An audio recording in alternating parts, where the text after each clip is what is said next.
and just bigging her up on social media, like down the rapids, she would use it to make love posts about him, like, this guy, like, he's amazing. But he hadn't found Jay or anything, so at that point, was he really amazing? I know he was helping, it was amazing that he went out there to help, but why use it for that when we haven't found Jay yet? Why aren't you saying, like, guys in Spain, come out and meet us at the massacre, we need more people, boots on the ground, like, we need tips, we need people to phone this number, we need people to tell the CG. It was never used for that, ever. It was used so that she knew what was going on at all times. It was, you know, and then every now and again she'd post something saying, we've had a tip, we can't bet anything out at the moment, and then back later on that day, like, nope, not a tip, but like, just nothing. It became very strange. And then as soon as I called her out and I made the video, which I think got like 500,000 views, I said, Rachel, why are you using that Facebook group to control the narrative? And that's when she first made the post, say, Hayley, Comet, I'm taking you to court for slander. And I'm like, that's a weird thing to worry about right now when Jay's not found. Like, you're worried about taking me to court for slander. For what? For telling the truth? It was a bet if Facebook looked back for a log of the posts that weren't approved, a lot of them would have been to help find what happened to Jay. A lot of them would have been. Okay? Now, there was some really, really random stuff going on out in Tenerife during the searching, where Warren was being sent out day in, day out, day in, day out, day in, day out, all the time to search. Okay? No one else was there. Okay, Rachel went out on one search. Brad, never, despite being young, fit and healthy. Jay's mum didn't go, and I agree with her not going. I absolutely agree that no mother should ever come across their son's remains. And in any case where I could talk a mother or father into not going searching, I would say, of course don't. Like, please don't. Like, we don't want you to go out there be searching. Like, you know, they shouldn't have to. Zach did as well. Zach and Warren were out there all the time. But Rachel said she went out there to help find Jay. But Brad sat back at the hotel the whole time. So why didn't you two just stop taking up the money out here and just go home? You were only in charge of you were only updating the Facebook, controlling that, so you could have done that from Lancashire, where your other child was. You didn't have to stay out there. You weren't searching, you weren't doing out. So I didn't understand that. And Han, for me, Brad was the one I'm like, why ain't he searching? Why ain't he out just looking? He's the same age as Jay. He's similar build to Jay. Like, you were last with him. The guilt even would be like, I'm going out with his dad every day. Like, his dad's out there, not in the best physical health, and older, you know, in his older years, still fit and healthy enough to do it, but going up mountain paths, up and down, shouting, Jay, Jay, Jay, is heartbreaking, and you're sat back fucking scoffing at the hotel. I don't get it. I don't get it at all. I just don't. Like, you wouldn't be able to stop me going out.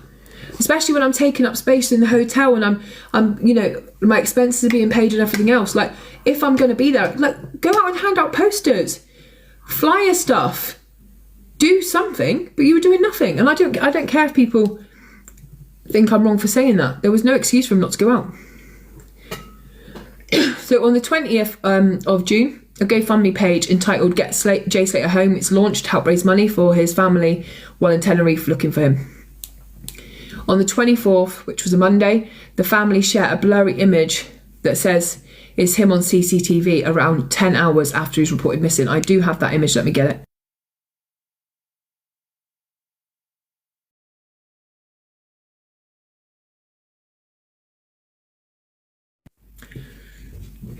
This is it. Okay. And I still can't get my head around that not being Jay. What is the chances, right, by the church in Masca, just down from where his body would eventually be found, that a boy dressed almost exactly the same as Jay, of exactly the same stature, would be in Masca, this tiny little village, just walking around like an imposter? Like, I just don't get it.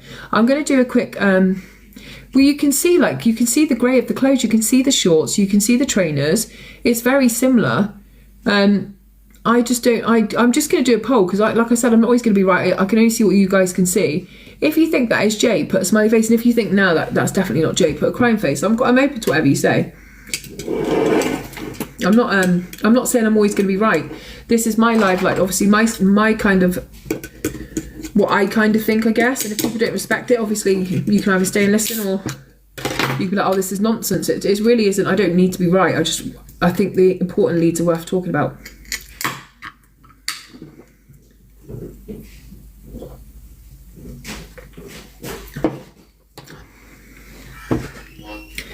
I don't know. And the thing is, remember, it was his family that put this out saying it's Jay. His family said they believe this to be Jay, and it would have been 10 hours after he left Damascus Airbnb.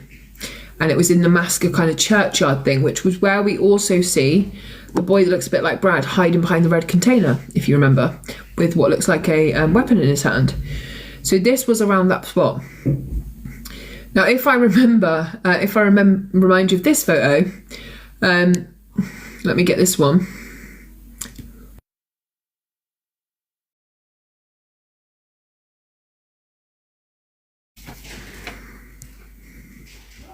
Which was taken, oh, my nails are stopping me,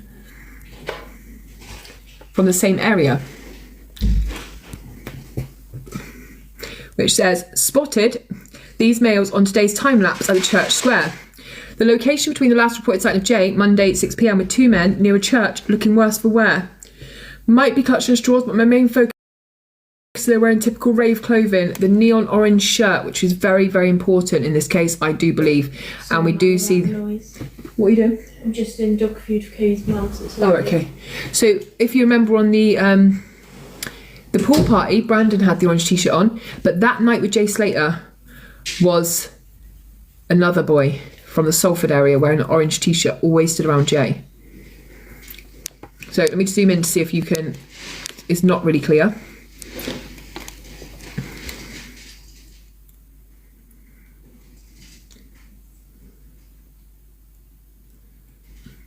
But I definitely think I see Brandon also stood next to the boy in the orange t-shirt.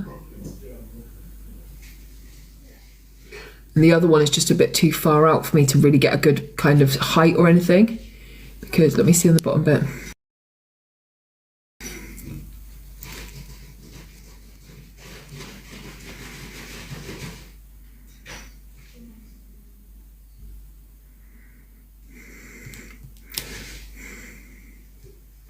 So if you remember, right, so Monday the 17th, Ophelia says she last sees Jay around 10 a.m, right? Okay. Now, this was taken at 6 p.m. on the Monday, so later on that night. Which is also where this comes from.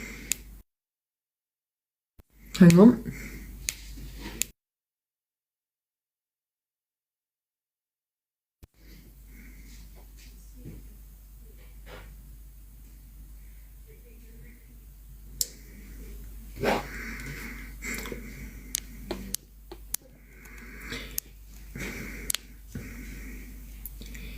And one question I have to ask is, how did Lucy speak to Jay at 8:15 and he tells her that he's fallen and he thinks he may die, or that he's thirsty, he's got no water, he's lost, and he's cut himself in a cactus, whichever one she sticks with that time. Then at 8:31,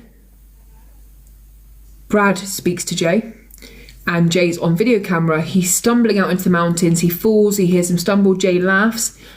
But then at 10 o'clock, Ophelia sees him back outside the Damascus apartment, asking what time the bus is coming, just before 10 o'clock. How can that be? How did he get out into the mountains and then come back out? Because Ophelia says, and we can watch her interview, but she says that she sees him that morning and he asks what time's bus and she says 10, like 10 o'clock. And it's around the time after that. So how can they all be... And then she sees him much later on walking the up time. So it's just kind of really weird, the timing. We will go into an interview and stuff in a bit. I wonder if Yeah, unless let me just sort that out in a second. No, she said we busted you at 10, so it wasn't 10. What time did Ophelia speak to him? That's why I need you guys, because this case is literally... She's the shopkeeper.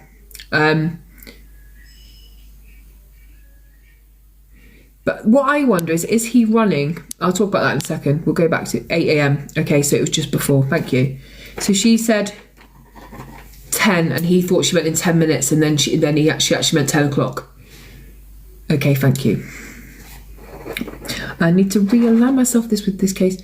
I always wonder, can we tie this, and this is again allegedly, can we tie this in with Jay, with the 3 boys on the other screenshot, perhaps looking for Jay, and then we have Brad at that red container that looks like he's got some kind of weapon in his hand. Could this be another side effect where actually he'd come away from Ayub, he'd come away from Rocky, and he is down in the massacre churchyard? Or could this not be Jay at all? So that's one possibility, right? That people are out looking for Jay, actively hunting for him. I can zoom in for you.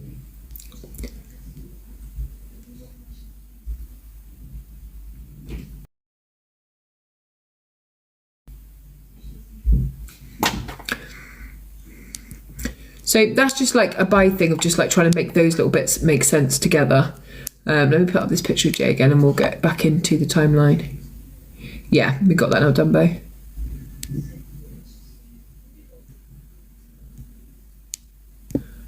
I don't recognise that account. Bag over shoulder. So, where were we? So the family share this blurry image on Monday the 24th.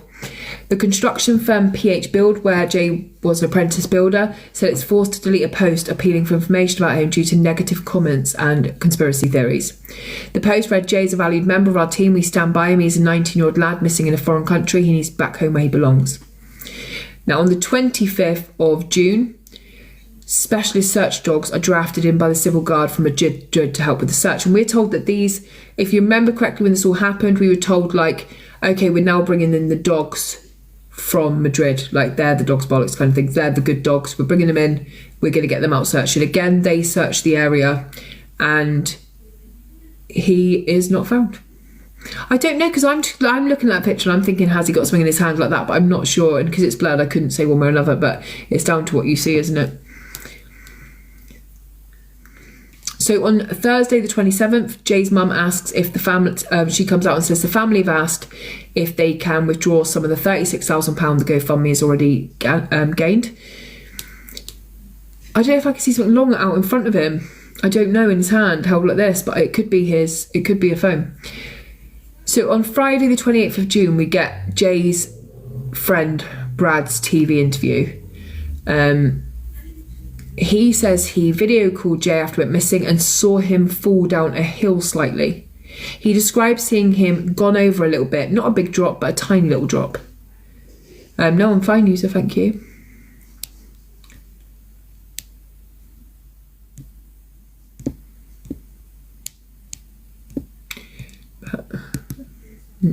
The 3 of us at the same time, like 3 followers, no. Yeah, so this is, if you remember, like, Brad didn't speak out, Brad didn't do nothing, right? And then there's speculation. There's a lot of speculation, and a lot of the questions being asked the same all over the internet. They're asking Brad, why aren't you out searching and all this? And people are saying, nah, it makes no sense. Why would he go into the mountains? Why would he willingly go into the mountains unless he was running scared? So then Brad comes out and says, nah, I saw him go into the mountains and he was laughing. He was laughing, he was like falling on the little pebble, like on the gravel, like, and he was fine. Like we were like laughing, and then he just said, I've got to go, there's another call coming. He just said it was cool, like it was fine. But he had to explain, because I think some people are starting to panic. Nobody believes Jay went out into the mountains. There's no proof Jay went out into the mountains. And now people are looking at these cars coming down and people jumping into the back of cars, and everyone's asking all these questions. I know, Sean, but anyone that looks like a weird account, Nanny K Pitbull's one of ours. It's fine, I could just I'll unblock them. I don't know if they'll be able to get back in now because they have to refollow me. Don't worry, I'll sort on it. There is no CCTV. The one camera that would have filmed Jay walking down from Masca. There was no footage that day, even though it looked over the whole thing, and he should have been on there. He should have been on it, but he wasn't. We will get into that in a bit. So Jay said, he says he didn't think anything of it, adding, we were both laughing, and he said, look where I am. And I was like, I've just come out of a festival. And he didn't seem concerned on the phone until we knew how far away he was. Now, I always thought that Brad had left the festival either with Jay, and then, do you remember they said that they were outside near Iob and stuff, and Brad's like, now just come back with me, and Jay's like, fuck off, I'm staying out for longer. They had a little bit of an argument about it, and then Brad's just gone back. So how had he only just got back from the festival when Jay's already been driven 40 minutes out into the mountains, spent time there, walked around, had a Camel cigarette, taken some pictures of his feet, he takes pictures of some blankets, he takes pictures of a flower bed. Now he's stumbling out into the middle of nowhere. He's had a conversation with Ophelia, he's had a phone call with Lucy. What, and you've just got back? Where have you been, Brad? Where's those missing 2-3 hours? Like, where were you? Like, I don't get it. Now, he says Jay wasn't concerned because we didn't know how far away he was. Because Jay told Lucy on the phone at 8:15 he was 11 hours away. So Jay knew how far away he was. So how was he laughing on the phone to you, not panicking because he didn't know how far away he was at that point? It can't be everything. Do you guys get what I mean here? Like, if you take just Lucy's story, that could be a story. But when you factor Brad's into it, and Brandon, who's never give one, never, they can't all make sense.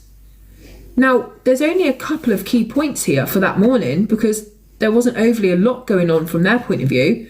You both had a very short phone call with Jay, so you must remember what happened in that phone call. Now, for Brad, who didn't speak out till over a week after Jay went missing, you had a long time to stew on that conversation. You were also asked by Jay's mum when she got there, what did he last say to you? Then Warren's come over there, and Warren's a bit more abrasive because he's angry, he wants his son, and he's saying, Brad, tell me what happened. What did he say? Was he okay? Was anyone following him? Why did you let him go out there by himself? So he's constantly having to go over this story. So it's weird that at this time you go, oh no, I did see Jay go up to the mountains actually. He did stumble, but it was just a little tiny drop, and he didn't even know how far I was away from everything. But he's just told Lucy, like, here's my ping, it's going to take me, I'm just going to walk back, it's 11 hours, I'll be back in 11 hours. So they just can't both be true. So on Saturday the 29th of July, after a public appeal for help, between 30 and 40 volunteers and rescue workers go up on a fresh search. Now, if you remember this time, this was a poor search. Hardly anyone showed up to search. It was just, we were really hoping there was going to be thousands of people. It was a massive case, but it was really underwhelming. I think you only had down the rapids up there, like, questioning Civil Guard. Civil Guard didn't really want to talk. At this point, the Civil Guard announced that the two men Jay Slater left with, meaning I and Rocky, are not relevant to their investigation. They don't announce whether they've interviewed them, whether they've questioned them, whether they've kind of confirmed what they've said. We know to this day there was no forensics done at the Airbnb. That seems weird to me. It seemed weird to me in the whole time Jay was missing, you haven't done a thorough forensics at that apartment. Now, they did go in kind of later on in the case and spent like a couple of hours there after, and there was fresh paint outside the Airbnb, but there was no kind of, luminol testing, all of that. Like, what happened there? And the two men who were last with Jay were never even arrested to be proper questioned. So they did go in later on, Megan, not at this point, and they did go on and do, like, they did a very small kind of, like, they were only in there a certain amount of time, and we wondered at that point, like, why are you going in now? Like, we know the Iob and Rocky had been there, the cleaner had been in there, a lot of people had been coming and going, the newspapers were standing outside there doing loads of different things, and it was never shut down as a crime scene. Now, until Jay was found, we didn't know what happened to him. And in my opinion, and I always say this, and Jay Slater is no different to me in this, and any kind of programme you watch, any kind of police force you watch, any of the kind of 24-hour police custody, they will all tell you that when you first have someone missing, or you don't know what's happened to someone, you should always start it as a criminal investigation. Now, once you find information that it's not a criminal investigation, then you can look for a missing person. But once you've lost that opportunity to get forensics and get witnesses and arrest, ask people questions, Rocky to this day has never been interviewed. Not by the press, Won't be by me, won't be by anyone. And that tells me he's mentally a little bit weaker than Ayub. Ayub is very, very sure of himself. He is a funny guy, a charismatic guy, and a charming guy. And I know from the conversations I've had with Ayub, whenever I ask him questions, even when he's on live, and I'm like, oh, you know, when you do Ramadan, does it get rid of all of your sins? And he's like, I know what you mean. And I'm like, yeah, I know you know what I mean. And then Ayub's like, are you recording me? Are you recording me? Gets really, really paranoid. Like, he'll constantly be like, I like to get Ayub last time to vouch for me and say, Rocky, she doesn't record us. Like, she's been in my lives loads. She's never shown any clips from it or anything. And I'm like, I can remember what you say. I don't need to screen record it. And most of the time I come in here, you're in the gym. You're not even doing what anything about Jay Slater. Yeah, but he just says weird things like the hills have eyes and do you know what I mean? And just weird stuff. And then you're like, well, you either have guilt knowledge or you're mocking the death of a boy, because I can't work out which. Like, you say some really random stuff, you play some really random songs that have hidden meanings, and I just think in the grand scheme of things, it was a 19-year-old boy who went on holiday and never got to come home. And even if you did nothing wrong, you would have this guilt knowledge, and you would have this guilt, like this survivor's guilt of like, I shouldn't have let you go. I should have demanded I drove you home. I should have called you a taxi. I should have said no, get some kit, bro. Anyone would in that situation, and I'm not putting that on Ayub. Any of us. If anything happened, like our friends come over for a glass of wine, on the way walking home they got hit by a car or they got attacked or anything else, we would always tell ourselves, oh, if only I'd done that, if only I'd done this, if only I'd done that. You would always have that, especially when it's someone who's 19. You'd be like, I'm devastated for his family. Like, I don't know why we took him out to the mountains. It was a stupid idea. We should have left him back at his hotel. I'll never ever forget the fact that he's died. Like, I wish I could go back, bro. Like, I wish I could go back in time. Like, I should have done more. I should have told him no. Like, he wasn't leaving yet. It doesn't make no sense to me. It doesn't make any sense to me at all. So on Sunday the 30th, local police say they're calling off their search. They said, we're not looking out in the mountains anymore. We're not doing any searching. But if any new leads come forward, we will then search. Which to me is very bizarre. You're only 2 weeks into the search and you're just like, we're not going to look anymore. But that tells me something, right? And I will just note this. That tells me that they believed they had searched that entire area and he wasn't there. That's what that tells me. When you say we're not searching anymore in this area, it means we've exhausted searching in this area. We've had aeroplanes out, we've had drones out, we've had specialist dogs from Madrid. We haven't found Jay Slater, so he's not kind of out there. That's what I agree. That's what I think. That's how I see it. Now, you would have to sit me down as a parent and say, look, there's nowhere else for us to search. We've searched. That's the only way I'm like, cool, okay. Like, they're acting here like they've been searching for 6 months and they're like, if new leads come in, we'll cover it. But we have got nowhere else left to go. But I just don't understand how you gave up already. Now, let me show you this map. I've got to find it quickly.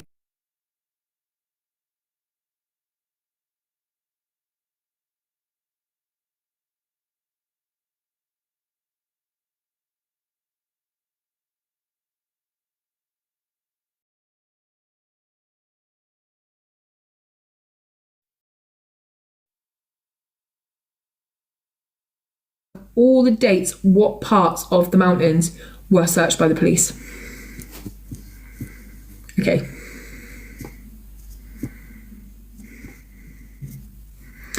Okay. So the police began search in the rural Destino. On the 19th, they moved to the Los Cristianos area and then returned to the park. Remember, they thought he could have tried to make his way back further. The rural Destino search continues again to the June 20th and 21st. Then they started searching the mountainous parts of rural Destino. Then they went down to the Masca part of Masca Gorge, and then they searched number 5, that big thing there. So, and these were done. They were done on foot. They were done with drones. They were done with sniffer dogs. They did a lot of searching out there. Let me get a sub map up quickly.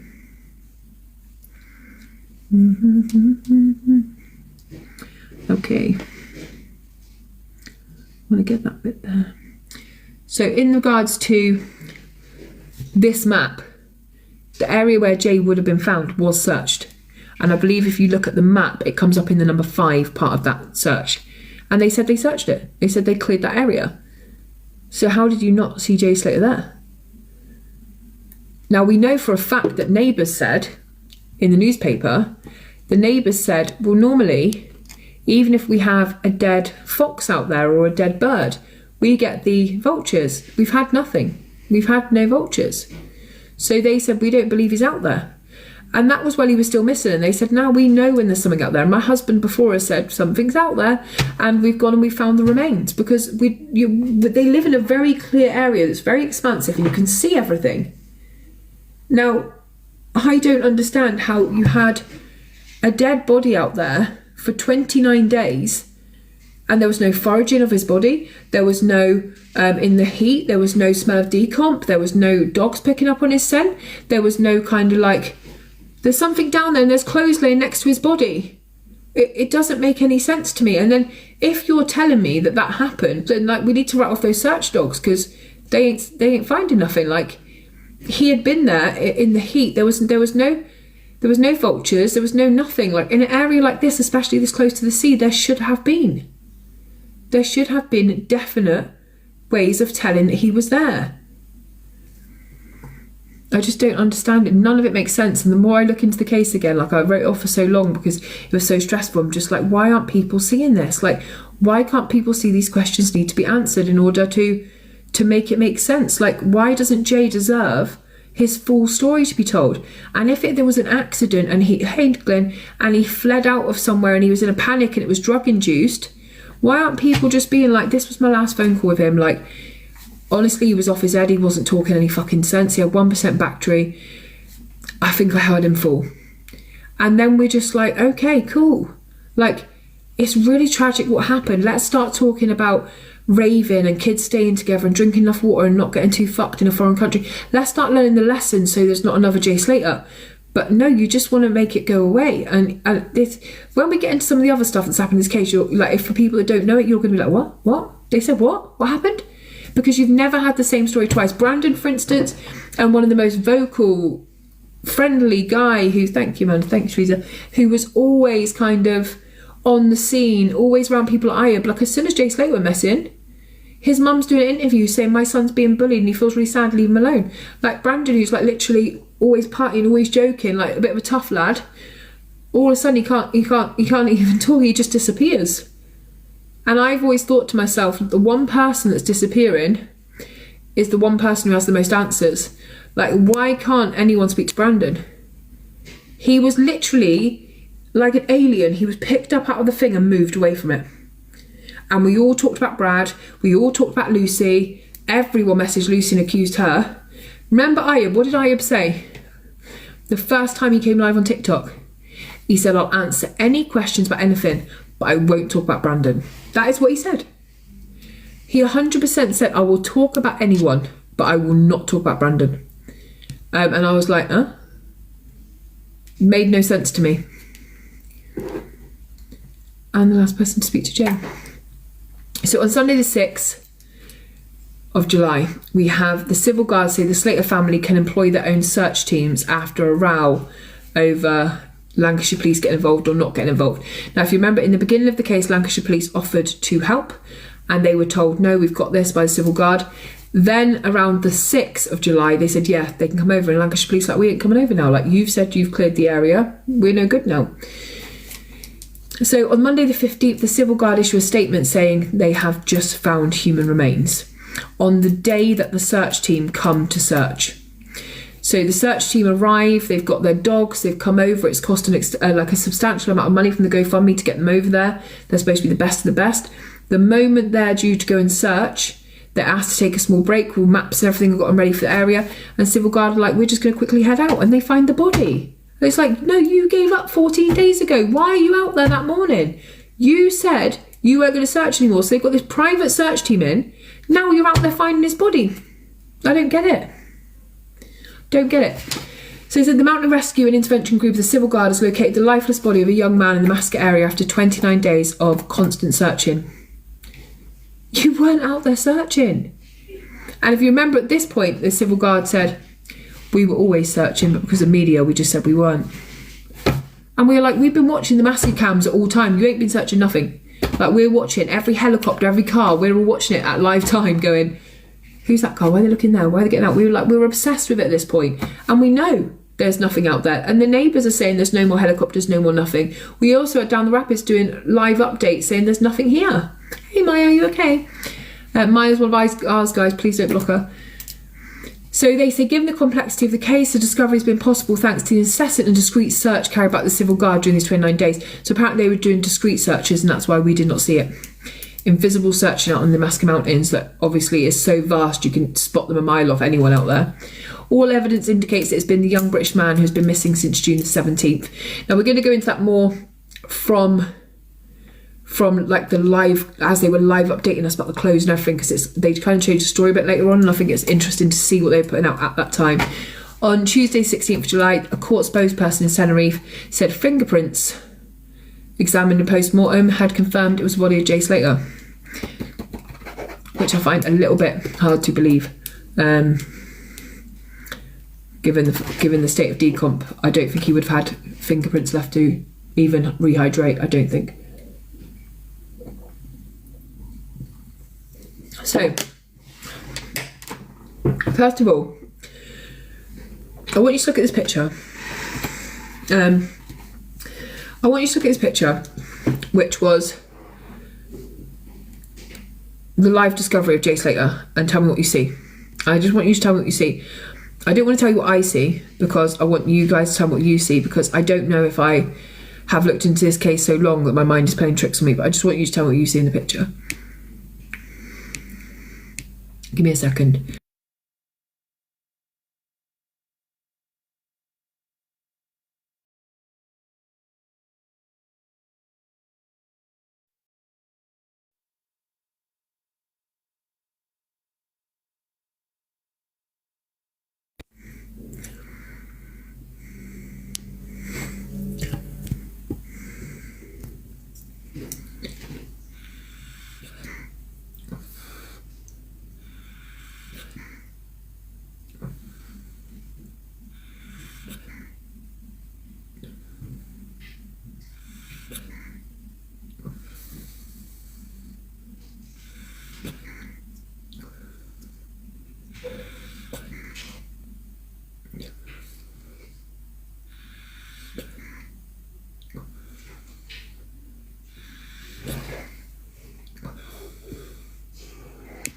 So this is era.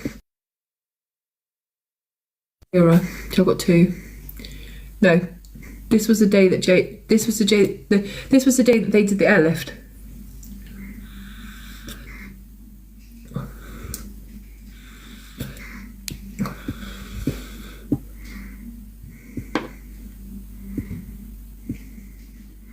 I don't know, Mr. Full, because it was taken on the day from the news, and then afterwards they said no, it was a training exercise. This was released by Sky News as it happened, and then later on they said no, it wasn't what we thought it was.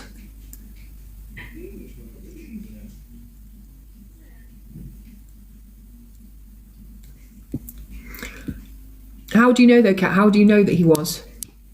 How do you know 1,000,000,000%? Like, how do you know that?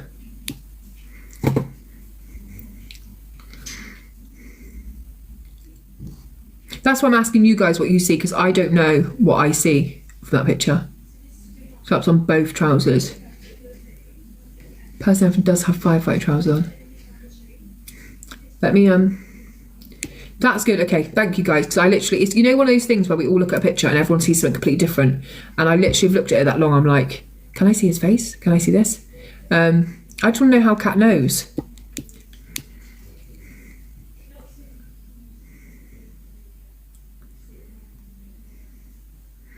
Yeah, Kat, how can you just say you swear on your mother's life, so that's how it is? Like, I find it very hard to believe that someone found after that long, who obviously, when we look at decomp in Spain, it would have been like liquefaction and stuff would have happened by then. Like, if his fingerprints were in, you just said you swear on your mother's life.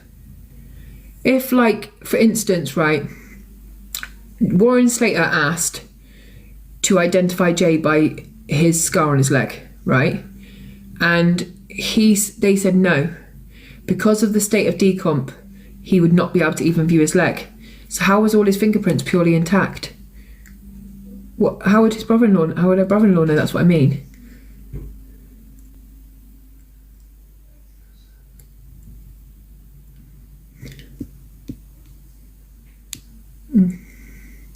I just think, if, for instance, yeah, Jay was there, he knew the coroner, okay.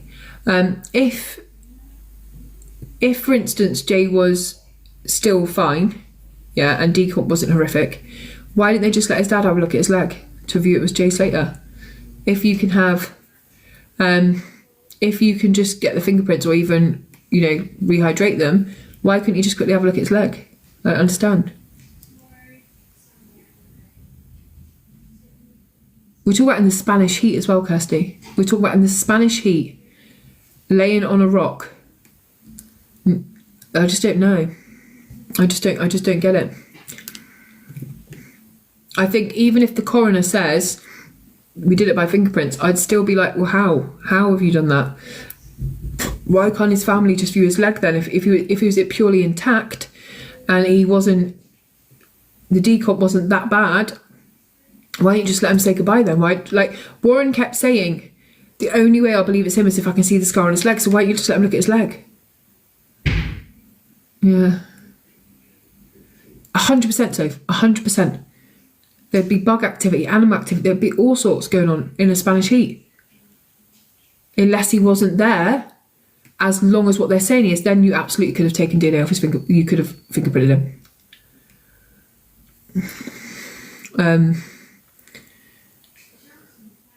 That to me would be the only thing that would make sense.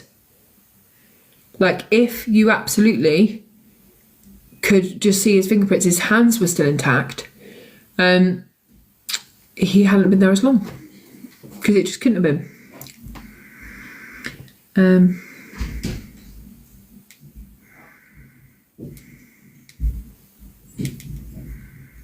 Let me have a look.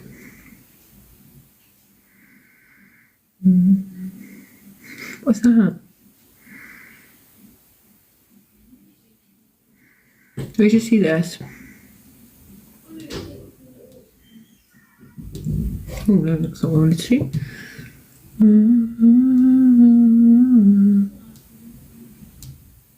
What's that from?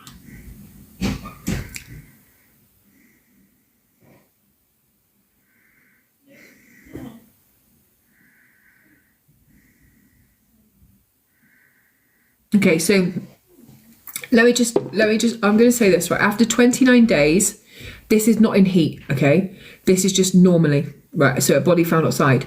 So we have to then factor in the Spanish heat. After 29 days, a body would be in advanced decay stage decomposition with significant tissue liquefaction, meaning like skin slippage, liquefaction, it would be mucky.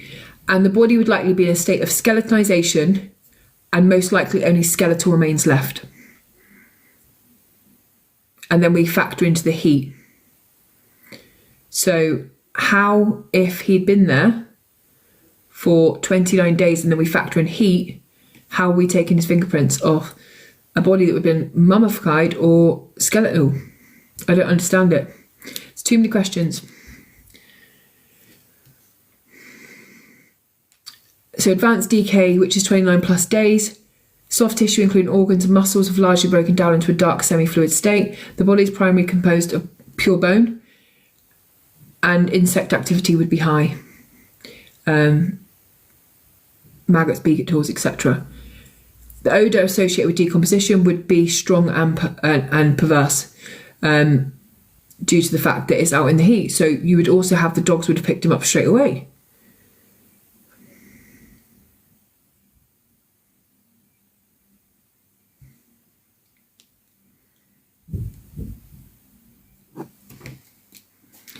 We don't know much about the UK autopsy either.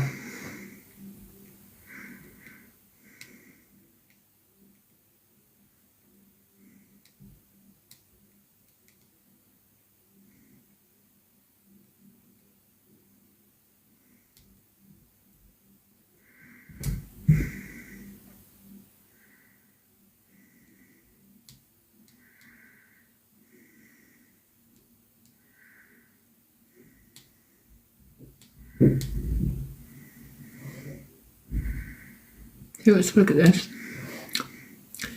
at this coroner report.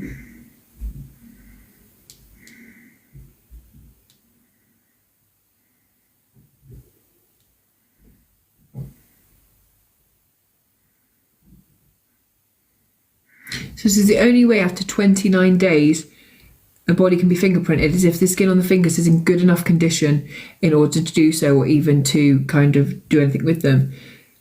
This would be affected by factors such as condition of the dead body, such exposure, heat, moisture, animal scavenging, etc.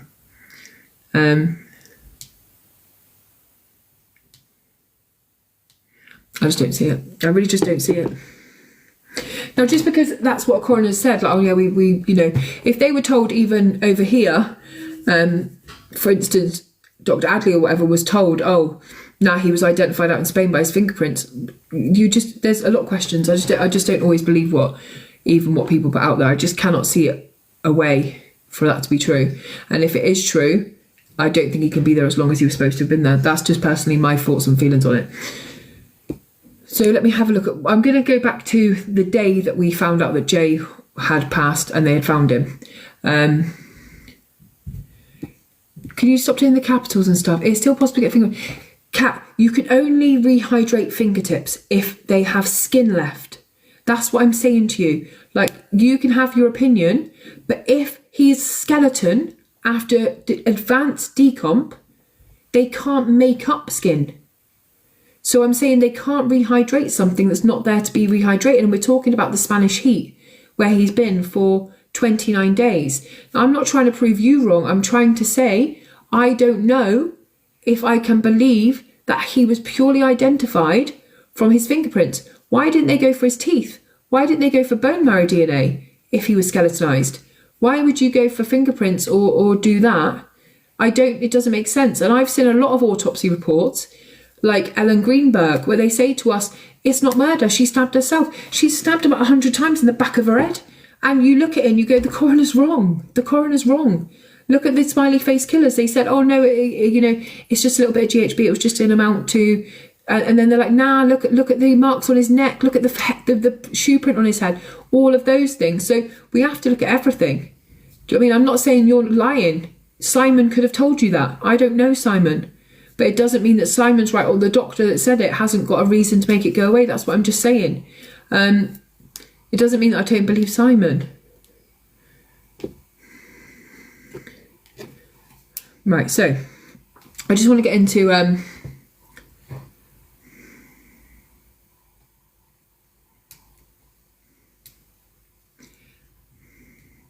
okay, so I want to just get into the day. I don't know. I want to get into the day where we got the break in the news that they had found Jay's remains. So first of all, I want to go into the searchers who were there, right? So the searchers who've been brought over from Holland and paid for by the family to come and search. So first of all, I want to see that. Push live out. We're on private, yeah. We're on private anyway, so I don't think we can push the live out particularly anyway, so there's no point doing all the likes, to be fair. Save your little fingers for tonight. I'm going to look into first what the company said, because actually what they said about how Jay was found and the day he was found is quite interesting, I think, so we're going to look at that first. Yeah, Tan, but it's a little bit, oh, what am I done? So fucking Alex, I'm glitching. Let me get it up quick.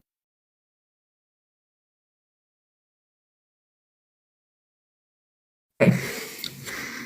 Did that come up? Yeah. Okay, so I want to just read this. On Sunday evening, July 14th, a team of Sydney search dog landed on Tenerife to search for a 19-year-old Jay from England who has been missing for 3 weeks. In the evening, the team received the fragrance source from Jay's parents to be able to start early in the morning, so kind of like a source for the dogs to sniff.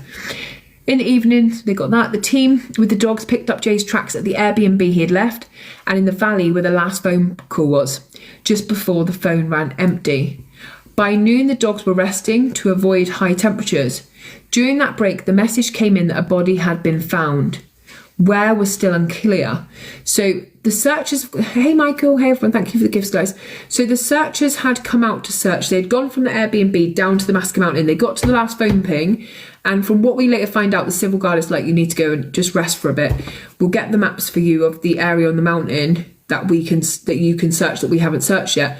And then the police come back up to where they're on the top of the wall having lunch. The dogs are given water, and they go, we've just found his body. And Signey at that point were like, we've come all the way here to do the searches, but yet we've not really got to the area because we've not been allowed to. So it was all very bizarre. Like the civil guard, as soon as they know that someone's about to recover the body, they're like, oh, we got him, don't worry. Which to me seems a little odd. So then it goes on to say, by noon the dogs were rested. We had the news the body had been found. Where was still unclear. Later that day, Signey's fast followed the rail to the place and was later revealed that Jay had been tacked up by helicopter, which is like the picture I just showed you, right? And we saw that. We saw the pictures and the people coming up, and now they're saying, no, that was a training exercise from months ago. The change goal was now to capture Jay's route as much as possible so Jay's family could get more clarity about his final journey. The next day, a second dog, Signey's Royce, brought the search team to the helicopter site again. On the third day of the search, the third dog, Signey's Flex, managed to penetrate the scene of the accident. A heavy hike, 2.5 hours, was covered through rocky terrain and with lots of weeds, bushes and cacti. And the moment Flex clearly smashed the final destination, and I'm going to go here to the next bit.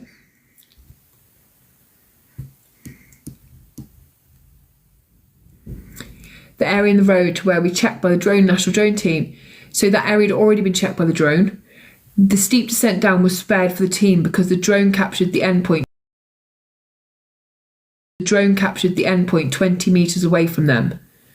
The search team immediately started their return journey to be able to endure the worst heat as short as possible. The drone footage and the final coordinates were shown to the family in the evening in what was an emotional moment. The Signey dogs brought in some comfort to Jay's memorial. On the day of departure, the coordinates were confirmed by the police. Jay Slater turned 19. Signey search dog wished the family a lot of strength with his great sadness. So, what's no chance, Kath?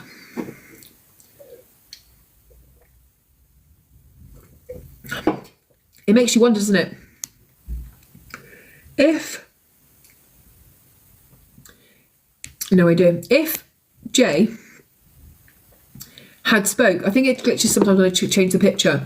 If Jay had spoke to Lucy at 9:15 and said, I've got no water, I am lost, I am in a really bad shape, or he said, I've fallen,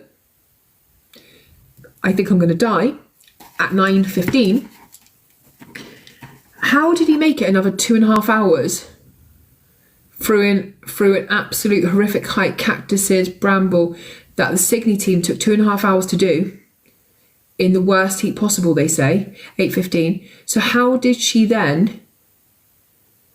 get all that way there when he'd already fallen and he was already in a bad state? He had no water, no nothing. How did he get all the way there? Because this was a boy who was dehydrated as fuck off Ket, okay? He had taken stuff that night, he had something to drink. The last thing he possibly had was a cigarette, a Camel cigarette apparently. He then spoke to Brad at 8:31 and he'd only just come off that little path. He'd just come down the gravel. So that tells you from that point when he spoke to Brad, his phone battery died and he's just gone, I'm just going to walk out into the middle of nowhere. He's then done an extensive hike that these guys with police dogs struggled to do. And they haven't even been able to go the final 20 feet that Jay Slater went. They just got a drone to do it because they were like, there's no way we could because we were walking back through intense heat. Now, I don't understand how anyone can tell me that intense heat that actual searchers go through was not going to leave his body skeletonized had he been there the full 29 days. I don't believe it. I don't. And I don't expect to get any of you to think of my way of thinking, but I just can't. I just absolutely can't believe it. We see even in cases where decomp is like minor and they're like, yeah, but he's been dead like 29 days or whatever. And they're like, yeah, but he's been in freezing cold water. That's why it slowed it down. But you'll still find the bits of the body out of the water are blackened or green and they're liquefying. It's only the bits that are in the cold water that are kept okay. So I don't believe it for a second.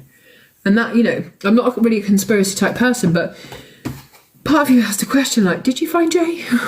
Because part of me thinks, like, if everyone's kind of lied and he can't have got to that point and you're not willing to look at any criminal activity or how he got to that point later, no chance he could lift his body. Unless he'd only been there from a couple of days before. Then maybe he could lift his body. I don't know. So we're going to talk about that whisper now. He'd have been mummified or skeletonized. You know, and then we've got to factor in, you're right near you're like on a cliff going down towards the sea. The insect activity, maggots, all of those things are going to be at work. We can't stop that. You're in the heat. Like, it doesn't make sense to me at all. It doesn't. So we're going to go back to who just asked me. I hate not remembering names. I can't find it now, so it would whisper. We're going to go through now the news that was breaking on Sky and the information they gave us, because afterwards they didn't want to talk about certain things again. So it's kind of like, you need to get it right at that time. 100% Miss Ali, that's the thing. Like, you're thinking like exactly what has gone on. Do you get one of your colleagues and just take them up in the helicopter, hope it's pictured, and then go, look, that was us recovering the body? And then afterwards, when people are like, I can see your stripy legs, they're like, oh no, it was a training exercise. Nothing makes sense in this case. But can I absolutely see Civil Guard just needing Jay Slater to be found? Because of all the media attention, all of this stuff. Did they know if Signey had gone down there on a proper search and not found Jay, then there would be so many fucking questions. Thank you, Charlie. It's going to affect tourism. All this madness is going on. Is it just easy to say, look, he's been recovered? I don't know. And I hate to think of that because it's a lot, right? But you wouldn't let his dad identify his leg. You wouldn't let anyone ask questions. We haven't seen a full autopsy report. It's all very, very strange. And before anyone tells me that I'm being crazy, look at Brett Dryden's case. Look at Nathan Osmond's case. Look at John George's case. Tell me it's not fucked up in Spain. Tell me that Brett Dryden did not get found with a massive injury to his head that they said it looks like he's been attacked with an axe. And Spanish police said, no, it's just an embolism. No, nothing happened here. There's bloody handprints all up the walls. 3 men seen running away on CCTV, who later, when his dad went over his stepdad to check out what had gone on and speak to the police, the men approached him on the beach with guns and said, we didn't kill Brett. And his phone's pinging at a house that the Spanish police have the address to, and they won't go and get the phone. So tell me it's not possible that there's fuckery in this case. Because you didn't take Lucy's phone, you didn't take Brad's phone, you didn't take Brandon's, you never took Ayub's, you never took... Why didn't you take anyone's phone when he was missing for 29 days? Where was the search? Where was the like, okay guys, well, you're going to have to prove on your phone when you were last with Jay, let's have a look at these phone calls. Because it took for someone online to say to Lucy, that ain't an incoming call, that's an outgoing call you placed to Jay. And then she went, oh yeah, it was. Like, thank you, Shani. Where was that level of actually investigating? The first day you spoke to Ayub and Rocky, you said, no, they're not involved. I'm sorry, I thought in a missing persons case, the last people to be seen with someone would always be person of interest until the person was found. Always. If one of your children goes missing today, like touch wood, that never happened, you will always be a person of interest. You have the most answers. Like, you haven't looked through their phones. You haven't checked when they booked into Airbnb. You haven't asked why Ayub, whose every picture on social media is him in 5-star hotels with girls walking around in booty shorts or bikinis, drinking Cavossier, all of a sudden went, let's get a quaint little place in the Mask Mountain. I fancy not having any hot water and a reading nook. Fuck off. What? He wanted to be 40 minutes away from the strip. Why? Why did it never occur to you? Why did he want to go to the middle of nowhere where there was nothing? And he's literally there saying to Rocky, but you know, I've always wanted a reading nook. I want to read Sense and Sensibility. I mean, what a perfect place. Rocky's getting out of bed every morning, getting out into the mountains, going yodelay, yodelay, yodelay. Hey-hoo. He's like, I'm out of the gang life. I'm free. Do you know what I mean? I'm Heidi now. I don't get it. Why are you not answering those questions? Like, honestly, like, in any other situation, I'm just going to be honest with you, had it been a 19-year-old girl they took back there, you'd have been calling them something more than just chauffeurs. Because you'd be like, why are they taking a 19-year-old girl into the middle of nowhere? Like when they could have just dropped her back at a hotel. You're saying they had only met him once. Why is Ayub going to put himself out to go into the middle of nowhere where apparently he's not even at the rave that night? Say to Jay, like, Jay, come here. I'm Ayub, by the way. Do you want to come back to Mask with us? Like, we're just going to go straight to bed in that. But I've got a clean towel if you want to shower in the morning. And I've even got a charger. And Jay's gone, well, yeah, I'm off my head anyway. And, you know, I love the sunshine blasting through the window when I'm off my head. So let's go back there. Like, thank you for the gifts. And then you've got back there, and I, from his interview, said to Jay, here's a charging point, here's a sofa, I've got a blanket for you with floral design, I've also got a Camel cigarette for you, there is a towel for the morning in case you'd like a shower, and I've put a chocolate rose on your pillow, and I've also made the towels into a swan. Like, what the fuck? When have boys, men of this age, like, who are used to like the gang life or prison or whatever, I've never been to stay at my friend's house, right? Never, ever, ever after a night out and she's gone to me, there's a towel there for the morning in case you want a shower. Like, she ain't even thinking that. She's like, go to fucking bed and shut up. Like, maybe a charging point. Like, I don't get that. He made it sound like perfect gent. He was like, you know, just because we're in slow-mo, it don't make me a home, no. Like that perfect gent, probably. I just don't understand that. It's almost like, well, I've got to make myself sound like the absolute best person. Like, hi Jay, yeah, there's no running water here because it was built in fucking way before fucking World War One, but you can absolutely have a towel. Maybe use it as a picnic blanket. I don't know what you're going to use it for. And there's the fucking blanket that and Jay's like, do you mind, thank you Cass, before I go to sleep, if I just wrap this blanket around me like a dress so I can send my mum some pictures? She's been worried about me.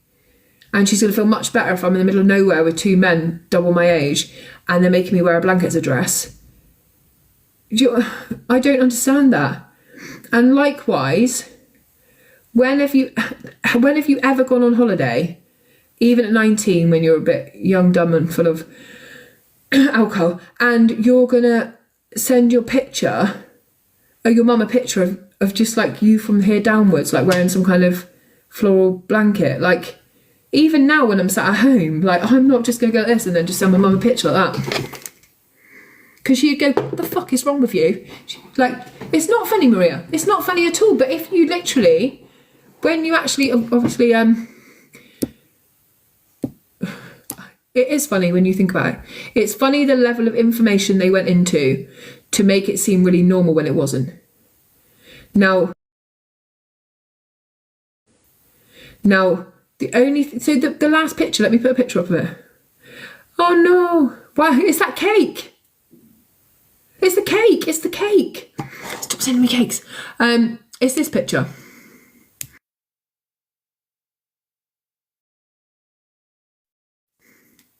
It's this picture.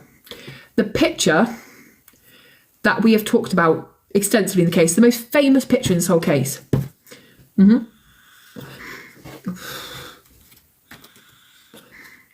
Why would he Snapchat this to his mum? Hi mum, it's after 8 o'clock in the morning. It's after 8 o'clock in the morning. I'm in the middle of nowhere. There's some lovely slabbed pavement here, and I'm actually just wrapped in some kind of curtain or blanket. It's a very random picture. Why would you send it? It makes even less.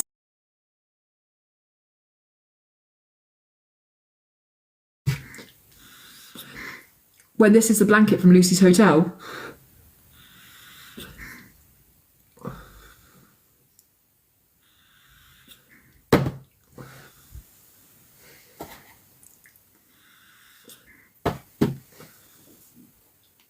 I see 3 feet personally, but if Lucy wasn't there, why was the blanket from her hotel?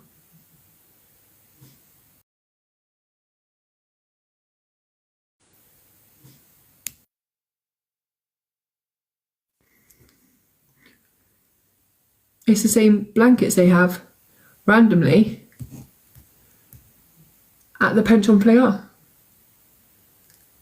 It's Christiana's. I had a video up like over a year, like back in August, I think, when I was saying it and people thought I was nuts. And I was saying I've seen that before. It's when I changed photos, I think. But she wasn't in the car, right? But then remember the story. Remember the story that there was somebody staying at the same hotel who had a watch stolen from their room. And Lucy went back to the hotel. This was a story that was out at the time. Lucy went back to a hotel. The guys have banged on her hotel room at night, come flying through the door and said, where's the watch? And she's had to take them up to Masca and said, I know where the watch is, I'll take you. i.e. the blanket's gone with her because she's been in bed and she's wrapped up. Could it be? I don't know. But I think it's really odd. Because if I had only arrived there the day before and gone straight to Masca, where did he get the wrap from?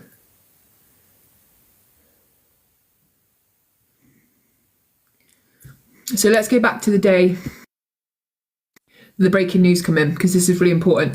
Now we're going to read through the reports as they came out in the UK. Okay. Jay Slater rescue workers searching for missing teen finds human remains. And then we're going to go back through what came out at what time. Lancashire police have released a statement saying they've been told by Spanish police a body of a man likely to be Jay Slater has been found. The 19-year-old from Oswald Twistle in Lancashire has not been heard from since going missing on the 17th. We have today, Monday the 15th, been notified by the Guardia Civil that they found the body of a man that has indications that it's Jay Slater. While at this stage no formal identification has been carried out, thoughts very much with Jay's family at this time. We continue to offer our support. No, I don't think he'll ever get justice. Not unless someone from his family starts speaking up. That's the only way they'll ever see it. This one. The body found in Masca area of Tenerife was located with Jay Slater's possession and clothes, according to the British Overseas Missing Persons charity LBT Global. It's understood the body was found close to the site of his mobile phone's last location. The group said it's supporting his family and added the post-mortem examination and formal identification will take place. Oh, these nails are doing my head in trying to switch paper. So here we have where his body was located.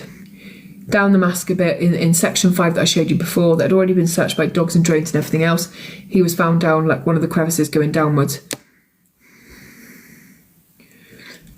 Initial evidence shows he could have had a fall. Now this within an hour of his body being found. Within an hour of his body being found, they said initial evidence shows he could have suffered an accident or a fall in an inaccessible zone where he was found. Civil Guard agents belonging to the Mountain Rescue and Intervention Unit have found this morning the body of a young man in Masca. Okay. Is it going to change or not? Yeah. Spanish police have released a statement after discovering the body. The Civil Guard Mountain Rescue and Intervention Units found after 29 days of non-stop searching, even though you gave up on around the 16th, around the 26th. Given the difficulties in the case, the discovery has been possible thanks to constant and discreet searches. So again, they're just like, well, we were searching, it was just very discreet. What's this? I don't know what this is before I bring it up. So this was the reaction on social media that day, which I think is just, oh God, I don't know if I just blocked someone by accident then. I don't think I did. The body has been planted there because how in the hell it took 3 weeks and all the conspiracies too, then his body found a couple of clicks from the ping site. And let's remember that. I'll show you in a second how close he was found to where his phone last pinged, and you're telling me you didn't extensively search that area at least? And then someone else, Loaf, has put, so he's been found in the same place where there were sniffer dogs and police drones. Either dogs can't smell shit and the drones run out of battery, because how on earth as a search party, heat sensors, police dogs and drones missed a body exactly where he was last thought to be? Poor lad, I feel like he's been totally failed. I would be requesting all footage that the drones took while they were searching. I would as well. If you had any footage, even from like day 2, 3, where you can see actually looking back, there is a body there, why are you not saying something? And this person, Sandra, said, and on this note, I'm going to leave it there. We will not find out how he passed away. We will not find out how he passed or when. The involvement with the 2 guys at the B&B, it will only be more lies on a need-to-know basis. No person is going to come out and tell the truth, and Jay will never see justice. And that's exactly what's happening. Exactly what's happening. Because people with nothing to hide nothing. And I'll be really honest with you. If it was a really sad occasion and you don't really know what's happened, Rocky would have spoken out, Lucy would be speaking out, everyone would be speaking out and saying, look, I don't know what to tell you. I'm 19 too. I went on holiday with him. I don't know why he went back there. Maybe he thought they were going to get wrecked somewhere. I don't know. I know I last spoke to him and he sounded worried. And I tried my best. I phoned the police. I did whatever, but it's really sad. Brandon, the same. You would be like, I haven't spoken up for a while, but I'm devastated. Warren has definitely been silenced up to this point. I don't care what anyone says. You only have to look at some of the things that have happened online. you have to look at the fact, like Warren's put up certain posts, there's been phone calls made back and forth from Rachel demanding of Debbie, then Debbie telling Warren to take it down, then Rachel speaking to Sharon in voice note saying, don't worry, I got it taken down, he knows nothing. And we've seen that coming out now and people are ignoring it, but that one voice clip between Rachel and Sharon tells us a lot. It tells us that Rachel felt that she had more control over the case than his own father, and that she was absolutely going backwards and forwards to Debbie saying, tell him not to do this, tell him not to do that, tell him not to do this. And she was playing people like Sharon to get him to do dirty work online. No, Warren didn't, so I take it he's fine with me doing the case. So Rachel was Brad's mum. And then after Jay gets found, she starts posting shit like this, which makes me feel really worried.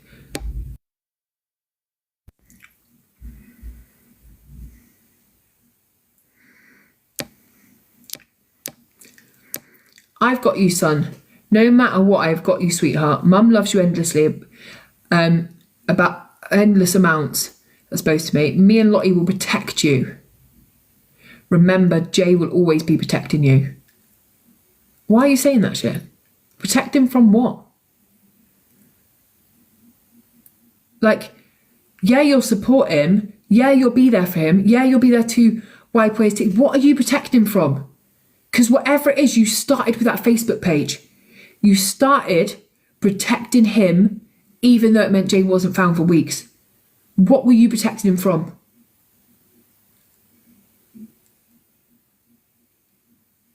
Why does he need protection? Protect him from what?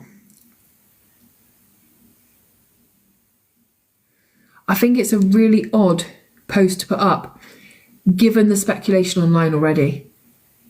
Now, personally, if someone's suspecting my kid of doing something or not doing enough, I ain't putting shit up like that. It's going to bait out more people saying, what has he done? What are you protecting him for? I ain't doing that. Because I know I can text my daughter, I can phone my daughter, or I can say, come downstairs, give me a hug, Steve. Look, you know I'm going to protect you. I love you no matter what. I don't need to put it on social media because she's upstairs. Like, even on TikTok, I don't make videos to my children because they would be mortified, embarrassed, and they're upstairs. And I don't need you guys to hear how I feel about my kids. So why do you need to put that all over? So Jay will protect you. Jay's not here anymore, Rachel. Jay's dead at 19. Your son still gets to live. No one protected Jay. His interview, very odd. Very odd. But that's only made that worse for Brad. And just remember, like, if she wanted to, she could have come away from social media, gone back to a normal life and supported Debbie behind the scenes, but she wanted to come make a social media account. She wanted to keep going live. She wanted to build up a following. She wanted to get gifted while she was at work and stuff off the back of the tragedy. And she can say that I did. I'm a true crime content creator and I'm trying to make a difference. Like, I'm not using a situation that's happened to people I know or something that's happened the worst time in my children's life in order to make... Lucky's a mod. Like, Sharon's one of her best friends, apparently. She invited Sharon to the funeral and Lucky. Why? It's not your son. It's not your son. Do you know how sick it would be for me to turn up at Jay Slater's funeral? He ain't my kid. As sad as I was, as much as I consumed the case, as much as I wanted to be found alive, it would have been absolutely disrespectful and horrific of me to turn up at his funeral. Sharon, Lucky, all of them, still with Rachel smiling, having drinks together, down the rapids, all that, drinking in the... It was just a publicity thing of just like, look, we're all together, so it's good, right? It was mad to me. I didn't know you could ever... I question Debbie. She's just... I don't like to throw shade on Debbie because she's his mum, okay? I did question some things, yeah. And as a social media person, I'm going to... I question why the GoFundMe was left up so long. I question kind of what she knew in the beginning. And I made a video, people say I attacked her. I didn't. I asked things like, why did you say he'd been taken? Like, why did you say someone had him? Like, what made you say that? And my thing is, you must know what made you say that, right?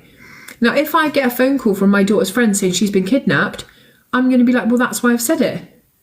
But for you to go straight to the news and be like, okay, I think he's been kidnapped, there has to be a reason behind that kind of thing. And that's all I was saying. Now, Debbie, for me personally, has been so surrounded by Rachel at all times over in Tenerife. I think it become a little bit like abusive in a relationship. Like, I need you, I rely on you, you're the only one helping me. And I think she isolated to a certain point. Now, if you're going through grief and you're searching for your son's remains and you don't know if he's dead, you don't know who to trust, it'd be very easy to get inside her mind. And we did a case the other day, if you remember, the Jamie Lavis case, where the killer moved in with the parents and was doing the searching, running all the searches, doing the newspaper meet, and it turned out to be the murderer. Now, I'm not saying Rachel's the murderer in any way, but I'm saying when a parent's down on their luck, and especially when it comes to someone's child, you would absolutely be kind of open to having kind of your mind span a little bit. We don't really know if Debbie knows everything that's been going on social media. We don't know that, because has she ever heard the call between Rachel and Sharon and all of that? We don't know. I would say right now that Debbie is grieving and she's lost her son, so I don't have anything else to say on that. Like, in every case, like, I never like to think like I would have done better, or I'd done more, or I'd done this, or I'd done that. Thanks, Soph, I can't stop using them. We can't judge, right, because we've never been in that situation. I would hope that in some time, mum, dad, someone will come forward and be like, I need some questions answered. I absolutely need some questions answered. And I need to know how Jay got from A to B, why he was up there by himself, why two men double his age even took him out there when they only wanted to go back to sleep. Why didn't he go back to his hotel? Why weren't his friends taking care of him that night? Like, the woman who was working in the nightclub said he was stumbling. I was trying to give him water. He wasn't in a good state. So his friends saw that, right? And you should have been like, sorry, dude, you're not taking him back to the Massacre Valleys. He's coming back home with us. Like, look at the state of him. Like, I don't understand. But there is definite answers here that need to be had in order to make it make sense. And no one seems to be asking those questions.